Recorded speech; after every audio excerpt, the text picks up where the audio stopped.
Lavori in corso in via Prea San Lazzaro di Bassano per la realizzazione dei sottoservizi nelle immediate adiacenze di un parcheggio che sarà trasformato in area di sosta per alcune carovane di una famiglia di nomadi.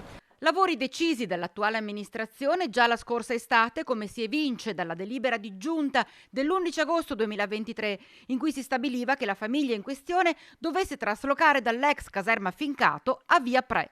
Decisione presa dagli uffici del palazzo di via Matteotti, punto e basta. Decisione cui il comitato di quartiere, una volta venutone a conoscenza, si era opposto. Nessuno sapeva nulla, è stato comunicato al Consiglio di quartiere che era stata presa questa decisione e null'altro, non è stata attivata nessun tipo di discussione con la popolazione, con il Consiglio stesso. Tant'è vero che anche questa mattina ci siamo trovati la sorpresa del 2024, i lavori iniziati senza che nessuno venisse mai informato di quello che stesse succedendo, per cui anche questa è una mancanza secondo me. Ho provato a sentire l'ex presidente di quartiere che mi dice che non è stata informata e addirittura se andiamo a guardare non c'è neppure un cartellone o un qualcosa che indicano i lavori che stanno eseguendo. La preoccupazione vostra principale qual è?